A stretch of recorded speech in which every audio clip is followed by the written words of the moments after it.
Noakhali express কি করলো আজকে? শেষ ওভারের শেষ বলে ম্যাচটা হেরে গেল। সিলেট টাইটান্স দুর্দান্ত পারফরমেন্স বলা যায়, 1 উইকেটের ম্যাচ জয়। এই ম্যাচ নোয়াখালী জেতা ছিল। মেহেদী হাসান রানা বিপিএল 2025-26-এর প্রথম হ্যাট্রিক করলো, সম্ভবত বিপিএল ইতিহাসে প্রথম হ্যাট্রিক করলো। তারপরেও নোয়াখালী ম্যাচ হেরে গেল। সাব্বির হোসেন, একটা ভালো বলার দরকার ছিল, শুধু লাইন লেন্থে বল করলেই এই ম্যাচ নোয়াখালী জিততে পারতো। পুরোপুরি সাব্বির হোসেনের ভুল। প্রথমত নো বল, ফ্রি হিটে 6 খাওয়া, তারপরে আবার 4, তারপরে রান আউট, তারপরে আবার ওয়াইড বল। ওয়াইড না হলে বা একটু নো বলটা যদি না হতো, মাথায় বল মেরেছে, তো কিছু করার নেই। নোয়াখালীর জন্য ব্যাড লাক, তারা এই ম্যাচ জিতে যেত। 143 রান করার পরও জয়ের স্বপ্ন দেখছিল। ভালো ব্যাটিং করেছিল পারভেজ হোসেন ইমন, 60 রান মাত্র 41 বলে। তার সঙ্গে মেহেদী হাসান মিরাজ 33 রান। তখন মনে হচ্ছিল কোথাও না কোথাও সিলেট এই ম্যাচ জিতে যাবে, কিন্তু কামব্যাক করে যায়। এত সুন্দর একটা হ্যাট্রিক করার পরে ম্যাচ হারতে হলো।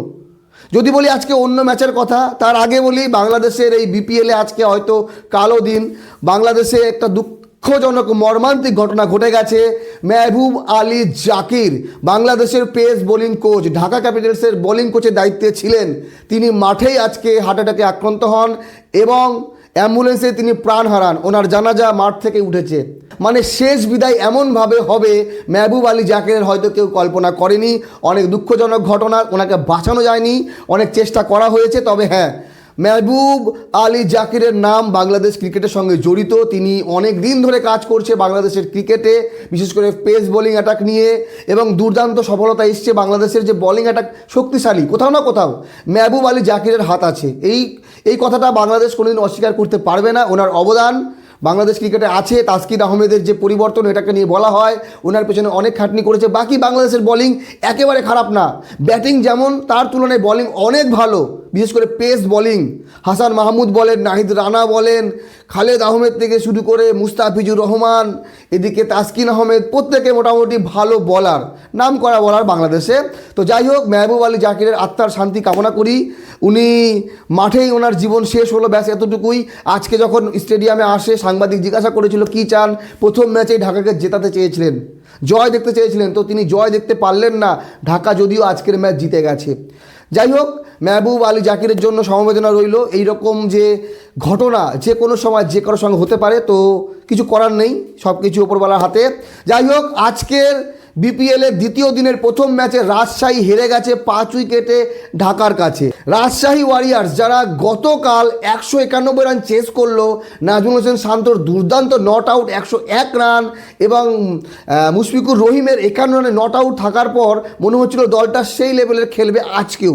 কিন্তু আজকে ব্যাটিং মোটেও ভালো হয়নি। 8 উইকেটে মাত্র 132 রান করে, আর এই 133 রানের টার্গেট ঢাকার করতে খুব একটা কষ্ট হয়নি, যদিও 5 উইকেট চলে গেছে। 18 ওভার 5 বলে ম্যাচ জিতে যায়। তবে আজকে ঢাকার হয়ে দুর্দান্ত পারফরমেন্স বলতে পারেন বা ফিনিশিং করেছে সাব্বির রহমান। 21 রান করে মাত্র 10 বলে, এবং শামীম হোসেন পাটোয়ারি 17 রান 13 বলে। তার আগে আল মামুন 45 রান করে 39 বলে। তো এই মুহূর্তে যদি আমরা পয়েন্ট টেবিল দেখি, চট্টগ্রাম, ঢাকা, রাজশাহী এবং সিলেট একটা করে ম্যাচে জয়ী। নোয়াখালী 2টি ম্যাচ খেলে কোনো ম্যাচে জয় পায়নি, এবং রংপুর রাইডার্স এখনও প্রথম ম্যাচ খেলেনি। তো আগামীকাল রেস্ট আছে, আগামীকাল কোনো ম্যাচ নেই। 19 তারিখ সোমবার 2টি ম্যাচ আছে। প্রথম ম্যাচ রংপুর ভার্সেস চট্টগ্রাম, এবং তারপরে আছে রাজশাহী ভার্সেস নোয়াখালী।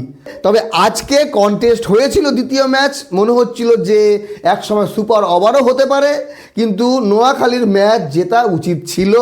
মেহেদী হাসান রানা যে হ্যাট্রিক করলো, 4 উইকেট নিয়েছে, তার এই যে পারফরমেন্স, এই পারফরমেন্সটাকে মানে পারফরমেন্সের জল ঢেলে দিল একরকমভাবে সাব্বির হোসেন। তো ডেথ ওভারে বা 20তম ওভারে বা ম্যাচ নির্ণায়ক ওভারে একজন ভালো বোলার দরকার ছিল। হাসান মাহমুদকে যদি শেষ ওভার অবধি রাখতে পারতো, তাহলে হয়তো কাজের কাজ হতে পারতো। তবে দিন শেষে একটা কথাই বলার আছে, হার জিত লেগে থাকে, এক দল জিতবে এক দল হারবে, এটাই হচ্ছে খেলা। কিন্তু মেহবুব আলী জাকির চলে যাওয়াতে বাংলাদেশি ক্রিকেটে অপূরণীয় ক্ষতি একটি হয়ে গেল। ওনার অবদান বাংলাদেশ ক্রিকেটের মানুষ কোনোদিন ভুলবে না। ওনার আত্মার শান্তি কামনা করি। ভালো থাকবেন সবাই, ধন্যবাদ।